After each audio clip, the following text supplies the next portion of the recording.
back at Manchester United. So fire in all your views, United fans, Premier League fans, Barca fans, let us know. So, and Liverpool fans. And two of them all, here. all football fans. All football fans and 2 Liverpool fans. So United defeated Barcelona 2-1 at Old Trafford. Erik ten Hag called it his biggest win of Manchester United career. What's your take on it? Are the glory days really back at United? Well, United fans want to see their club competing for the biggest trophies and taking on the best clubs in Europe. Let's face it, that's what they want. They've been used to a recipe of success, and for the last 10 years, that success has dried up. You tell them at the start of the year, do you want to win the Europa League? They would obviously say no. But I think over the years, there has been an acceptance that the club standards had dropped, that a lot of change was needed, and that's the reason Erik ten Hag came on board. I was there at his first game in charge, which was the one in Bangkok, in Liverpool, the pre-season friendly. And you could see the intensity there. You could see that the players wanted to prove to him. It also did help that Liverpool, for the first time they were assembling, and obviously United had trained for a while. But you could sense that this is perhaps the last show of the die, because United had experimented so much, they've been criticized so much. Yes, the Europa League is not what they want to win, but it is one step, and it is a major step, because when you beat, just for a moment forget that it's the Europa League, you are beating a Barcelona team which is leading Real Madrid by 8 points in La Liga. That's saying something. Yeah, as you said, so United is the only team across Europe who is still competing in 4 tournaments, I guess. So so Erik ten Hag has made them competitive to compete with the big teams. What's your take on that? I think this season is by far United's best season since Sir Alex Ferguson, in terms of the progress that they have made, in terms of where they were at the beginning of the season, 22-23, and where they are now. There is a feeling of positivity around the club. I think what's important is whenever a manager comes in at a new club, the first thing that he has to do is make the fans like the team, like him as a manager, so that he has that backing. And for the first time since Sir Alex Ferguson left, there is a real feeling of positivity. Can I be nasty? This positivity only happened, say, in the last 2 months, or maybe at the beginning of January. I'm hitting at a certain Cristiano Ronaldo. No, so much negativity there.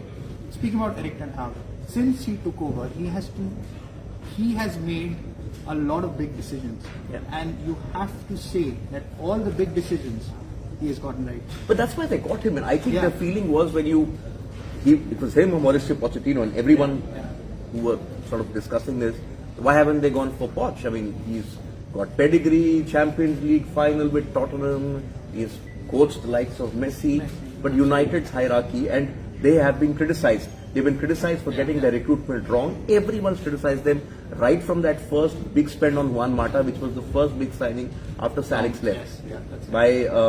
He came from Chelsea. But January signing, David Moyes signing, and they sort of got it wrong.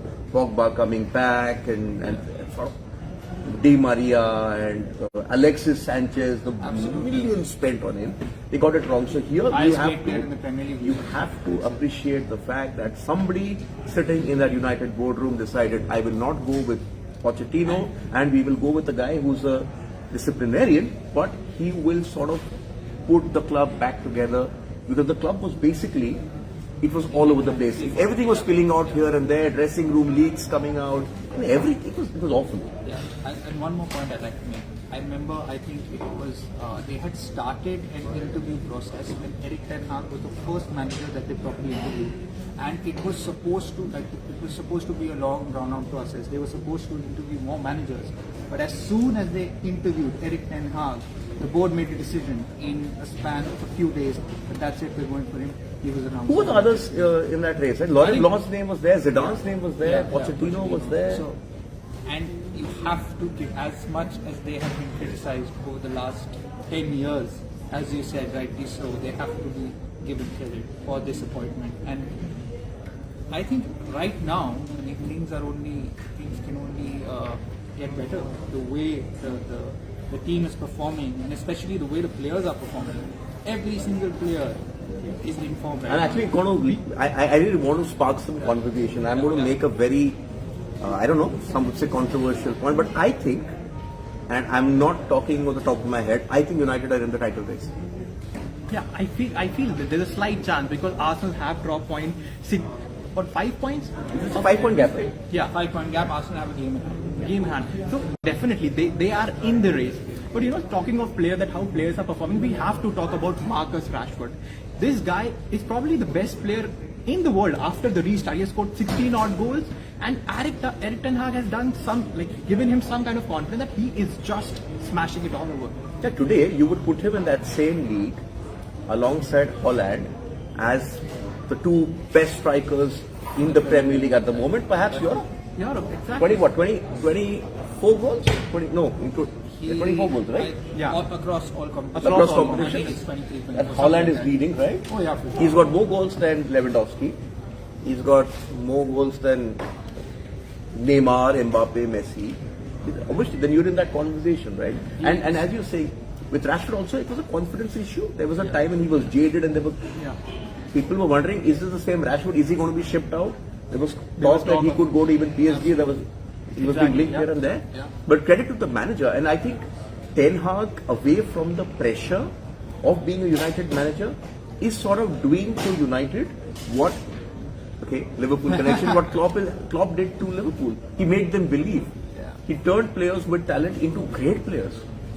And as much as somebody who follows Liverpool, I don't want to admit it, but we've seen where United were and where Liverpool were, then that gap went all the way up. It's gone back. It's that circle. And Liverpool now have to sort of do the big investment, the big fire sale, whatever's happening in the summer, the rebuild. And then it's not going to be easy. It takes time to sort of gel together. I think coming back to the point that you made about the title race, I think just the fact that we're seeing that United are sort of in and around the title race, I mean, no one would have believed it at the beginning of the season. Exactly. And not just at the beginning of the season. Let's not forget, they lost the First first two games. games. Bradford and No, but if you remember, I think at the start of the season, it was just Liverpool and City. It was a two-horse race. Nobody else was even in the game. So then for Arsenal to come from where... Liverpool is definitely not in the no, and after the United lost the first two games, Erik ten Hag told his player to go for a 13-kilometer jog, and he joined them just to show that because the ground. An Indian reference, a Bollywood But reference. it's also, we are in this together. Yeah. You have to lead from the So front. exactly. We are in this together, and also I want to highlight the fact about Ronaldo. See, Ronaldo coming back to United, fans are excited. The legend is back. But that fight, because similar thing happened with Paul Pogba. It came down to with Mourinho or Paul Pogba, and club backed Paul Pogba, and Mourinho went away. But this Sorry, just we'll take this up. Just what you were saying. Yeah. That at the start of the season they were not considered even title contenders. Go back to what Mourinho said. That season when they won that trophy in 17, when the gap to City was 20, he said, I can't go beyond this. This is the best season we're going to have. Exactly, He was exactly. ridiculed. Yeah. But he was he was ridiculed, and now see what's happening. He was what? In fact, Jose has made the point. He said that one of the best achievements of my career was finishing second. Yeah, that's what I'm talking about. Winning the same one. So, but that's what. So Ten Hag backed the team, not a player. Because I remember once Alex Ferguson said. No, hang on. I'll just spin that round. Was Ronaldo the stumbling block? And with Ronaldo gone, he was sort of that big daddy in the dressing room, and everything was steered across to him. Why I'm saying this is because I was reading when he came into the club, he used to take them out and change the diet and the food and everything. He's done the same with Al Nassr. Yeah, I think that's. But it's also easy to of the simple pressure. question to answer, because Let's ask the United. No, this is what you think. I clearly think the result is showing, because with Ronaldo, there was certain, like Erik ten Hag likes free-flowing football, where he likes those pressing, where Rashford is pressing and everything. With Ronaldo, obviously he's a great player, but there are some certain restrictions. He wouldn't track back and everything, and he was in a way slowing down. And more than that, as you said, the attitude. Like he was pissed off when he was subbed. He threw that tantrum and everything. So definitely, we are clear. Ronaldo being shipped to Al Nassr is the best thing that happened to United in recent times. Was he shipped or did he engineer the? Yeah.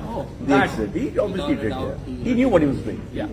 And obviously the nature of his exit has been discussed, and I mean people obviously have their opinions about it, but I think that the team is certainly better off without Ronaldo. And who thought that we would utter those words that a team can possibly be better without But is it one also of the goats? Is it also because of the sort of handbrake has been released because that big personality in the room is gone? So that's what. So you have to have a big personality to sort of make decisions against another big personality. For example, Ole Gunnar Solskjaer, he did a decent job, Yeah. but he never Commanded that authority. Exactly. No, and at least that was the idea that was there, that he didn't command that sort of respect. And Ronaldo himself said nobody knew who Ranić was. No, I just want to go back in time and when David Beckham was becoming the star, Alex Ferguson once said that if a player becomes bigger than the manager, then that player has to go. So I think some sort of similar kind of storylines played here between Ten Hag and Ronaldo, and it's great that the management backed Ten Hag, and we are seeing the results. But I did Ronaldo leave them with an option. But I think when he engineered, but I was in Thailand, I spoke to the likes of Brian Robson, Andy Cole, and everyone was saying the same thing, that the new manager has come on board. You got to back the manager. The other story which has slipped under the radar, okay, let's leave Ronaldo aside for a moment. It's the way Ten Hag has handled Harry Maguire. I think because he's still in the team, he's not that towering personality. captain. He's the club captain, but he's not playing. He's not playing. Get your act together or you're out. You have to perform. Yeah, and I think that's the right example for this group of players. Exactly.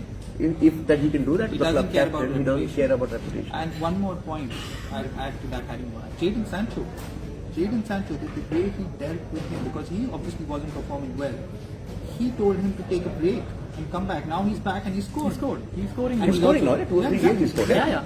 No, and he deserves more from the player. Like Alejandro Garnacho is a great player. He's still young, but when he missed the chances, like a normal manager would have said, he played well, he's young, he will learn. But he was like, no, he should have scored. He was very tough to him. He's like, you need to score if you want to be the part of playing 11. You need to score.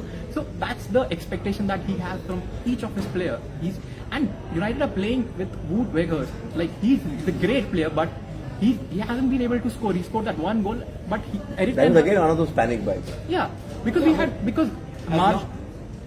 because Anthony Martial was injured, no option. He had to buy. Even Casemiro was injured, so there was no one in midfield. Then they bought Sabitzer. So Erik Ten Hag needs to be backed properly. Like in the transfer window, if you get good. Probably they've spent so much money over the years, you don't know how much money is left. But just on that point, how important for both of you has Casemiro been? I was Is he the just going to bring that up. I think what we do, especially in India, we pay more attention to the Premier League. I mean, everyone knows when Casemiro joined Manchester United that he was a great player, 5 Champions League titles. But this season, you really get to see what an absolutely world-class player he is. And that one player in midfield, that cog in the wheel, it is so important. It just completely changes the nature of the team, which is similar to Arsenal. For example, Thomas Partey this season at Arsenal, that defensive midfield position, when he doesn't play, Arsenal are not the same team. and Fabinho's off, and that's why Liverpool are struggling. Fabinho has been very, very poor this season. But yeah, again, the point about Casemiro, like I mean, yesterday, just his dedication and commitment. I remember the chance Barcelona had in the first half, and the way that he put his body on the line was exceptional. So the commitment is now there, and that's what fans love to see. And going back to what Gary Neville and Patrice Evra, when they were coming out and accusing the Glazers and the club of not investing enough, everyone was talking about how soft United are. I don't think you can now say that United are soft anymore. And just one player, it's just about getting that one piece of the jigsaw right. Yeah. Few signings right, and You have to praise Ten Hag for his signing as well. Lisandro Martinez, when he joined, everyone like he's not fit for Premier League. He's what, 5 foot something. Jamie Carragher said. Jamie Carragher, and now he had to apologize. He had to apologize, and Lisandro Martinez has silenced all his critics. He has been brilliant. He has one header. He scored against Arsenal. He scored a brilliant goal. But Varane's also been a good buy. Oh, Because I think what we don't realize is, yes, okay, the Ronaldo dominated, but these players, the Varans and the Ronaldos of the world, have also won those titles with Real Madrid. The Champions League mentality, they bought Champions League mentality, that Real winning Madrid, mentality, and also he won the World Cup with France in 2018 Varane. So you have that sort of, he's a winner, you have that mentality, and in the dressing room it sort of seeps in, right? I think with these players you can relate more. You saw that reaction of Bruno Fernandes to Ronaldo. Everyone is intimidated by from a Cristiano Ronaldo, especially in that dressing room when you know that perhaps are you good enough to even tie his shoelaces for what he's achieved. Yeah, that's a fair point. You're overawed by him. Anyway, I think let's now just find a point. Let's talk about where United can finish at the end of the season. We're now heading in the last 3 months of the season. But I think it's fair to say that the top 3 debate is settled. Right? They're going to be in the top 3. Yeah, definitely. And they will have Champions League football next season. That's also a very, very big deal. And I see them challenging for the Europa League. I was looking at the teams they're going to face next. The Hungarian team, they're going to go through that. Yeah, the biggest, arguably the biggest team in the competition is now out. So Arsenal, Manchester United could be a final over there, unless they're drawn. Yeah, and the Europa League is a tough trophy to win. Yeah. This idea is like the second tier competition, and United know that. They lost in the final a couple of years back to Villarreal. And shootout. So They won it also, right? With Mourinho. With Mourinho, yes, They're the last trophy they won. 2017 last trophy. And the next trophy of that could be on Sunday against Newcastle. Yes. So Newcastle. United could end up with 2 trophies plus Champions League football. That is a phenomenal first season. Where are they? FA Cup is still alive? 4 competitions. So 3 trophies. No, but that's not put the pressure of 4 because we saw what happened to Liverpool after that. We don't want that drop off. But I just think that United coming back is not just great for the club and its fans, but I think it's for the Premier League brand also. Because you won we've seen the thrill which Liverpool generated when they sort of came back and challenged City for the title. Yes, United at one point were very dominant. Ferguson era, only Arsenal could sort of match up to them. One season there was Benitez. But ever since City have come into their own, and after Ferguson's gone, it was always, how many managers we discussed after Ferguson? Let's count. Let's start. David Moyes. Then Giggs, if you could include him for a couple of games. Louis Van Gaal. Jose Mourinho. Ole Gunnar Solskjaer. Ten Hag. So it's taken 6-7 managers, at least $1 billion they 10 spent. years. $10 $1 billion? More than $1 billion? Oh yeah, more than More a than billion. More than a billion. For nothing. For fighting for not even 4, 5, 6. Yeah. 10 years. And let's go back to when Ferguson left. Everyone thought that it would just continue like their dominance. I thought they would struggle, but I thought that it's not like they wouldn't win 1 trophy a year. Yeah. You wouldn't believe that the drop-off would be so much that other players who played for the club would come out and sort of revolt. And we've seen that kind of revolt. And while former players have not been as critical of the players, barring, say, someone like Roy Keane, the anger was more directed toward the Glazers. That was just sort of papering over the cracks. You know that something was not clicking in the team. I think Pogba leaving is also a huge plus. Again, another sort of disruptive influence in that dressing room. Yeah, exactly. The mentality in the dressing room has obviously changed. There are no longer, Ronaldo is not there. There are no holy cows. Exactly. No holy cows. So do we have any questions? Guys, what's your opinion about Erik Ten Hag, about United, about Rashford? Let us know in the comment section. Yeah, and the more you throw questions around, we'll sort of try and make this more conversational, more interactive. So, yeah, I think top 3, I somehow don't see Arsenal winning the league. I may be completely wrong and this may come back to bite me. But I think Arsenal already. I just think City have the team and they sort have of the that experience. Champions They have that mentality. experience. If they could see off Liverpool last season, that race. They've done it twice. Have been involved in a neck and neck title race with Liverpool and come out on top both times, 1 point difference. So, and it could be this time. But I think there's still some Or United could sneak in. Very, very optimistic. There is a Very chance. optimistic. There is a I mean, chance. also another thing, they have done they have done well against the big teams this season. They beat Liverpool, They lost to Manchester City, but beat them in the second match.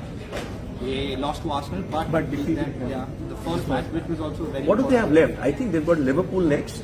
Yeah. They've got Tottenham and Chelsea. They've got to come Of the big team, these are They've the got to top come to 6. Anfield, which will be.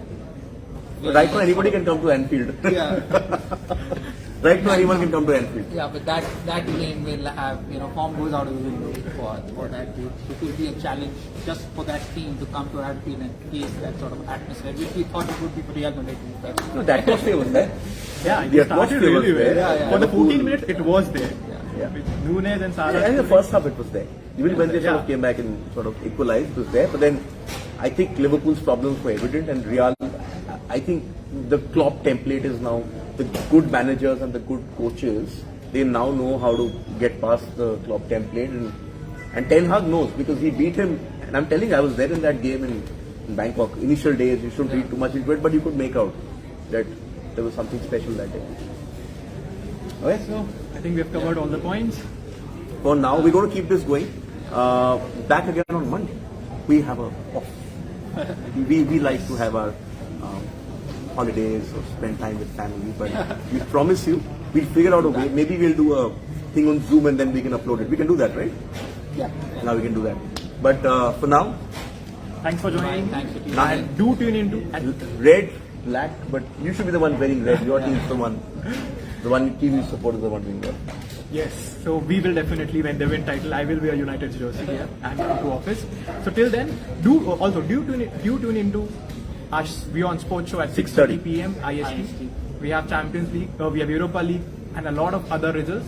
Hero Indian Open, golf. Golf. Pat Cummins is not coming back to India for the third test, and we just hope that everything's fine with his family. His mother is seriously ill, and we hope that he's able to sort of be with her when she needs him the most. And we're also going to look at chess. We've got, what else do we have? India's unable to close out the game against Australia in the Women's women's- T20. and England. 60 odd overs, 300 runs, Harry Brook. I'm trying to figure out how many times has an English batter scored so many hundreds in such a small time. Yeah. I think Root test. Root test. And Root also got Root 100. also got 100. Yeah. So all that and much more. Thanks for tuning in for this live. Bye bye.